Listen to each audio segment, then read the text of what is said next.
In today's topic, we talk about the vehicle scrappage policy and how it might affect you. Vehicles don't last long. Actually, that's not true. They can last a long while. But beyond 15, 20 years, they start becoming inefficient. They start taking in more fuel. They'll start polluting more. At this point, it's safe to say that the vehicle is no longer an asset. It's a liability, not just for the owners, but for the society at large.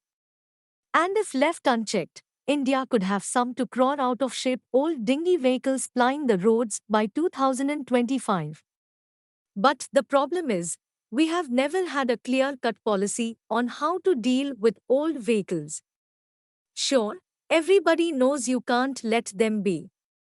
But if you want to intervene, you have to have predefined rules on how to deal with them.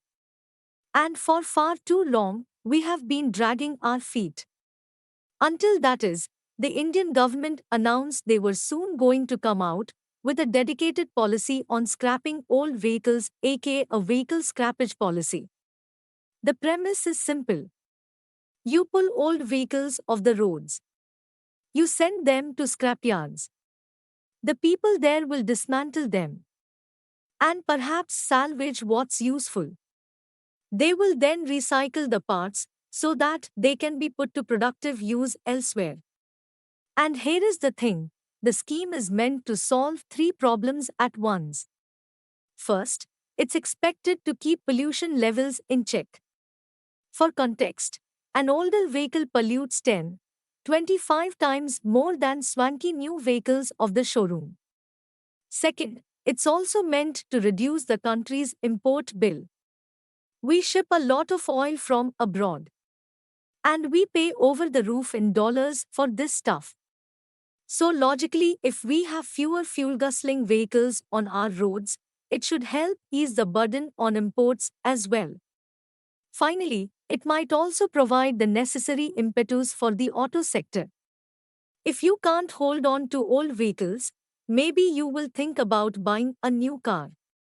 If more people start thinking alike, you start seeing an uptick in sales. The Transport Minister Nitin Gadkari further added that this policy will boost buying of new vehicles besides generating huge employment.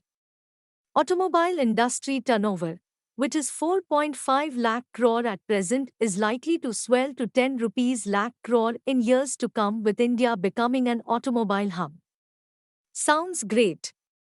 But people won't be pleased about pulling old vehicles off roads. Which is why the program is voluntary. You can scrap your vehicles if you want to. However, if your personal vehicle is older than 20 years, then it will have to go through a mandatory fitness test. And if the car fails the fitness test, then you can't ply it on the roads, plain and simple. Also, if the vehicle passes the initial test, you'll have to get them recertified every 5 years. At which point we are assuming you would have spent considerable amounts of money keeping your vehicle in tip-top shape. And in the event you fail the fitness tests 3 times, it could be mandatory for you to scrap the vehicle. One last thing. Although the fine print isn't available yet, the government has been talking about setting up automated fitness centers in partnership with private enterprises. Meaning it's going to be a public-private partnership, and it's going to be automated. Yeah. And while the whole automation thing might take a while to come to fruition, the public partnership is a necessity here. After all, you wouldn't want the private sector to start doling out fitness certificates for an extra fee. And therefore, government intervention here alleviates other perverse incentives. Also, these tests are expected to cost anywhere between 30, 000, 40, 000. Not cheap. But the government won't stop at that.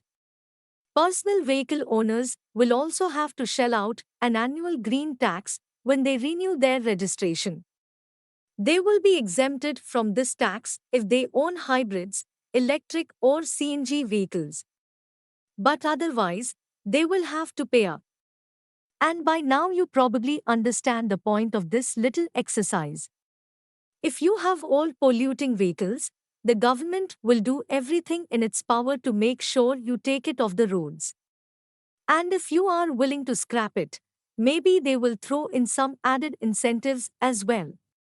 The only question: how long will it take to build the accompanying infrastructure to test and scrap vehicles? You tell us. Let us know your thoughts on the comments section.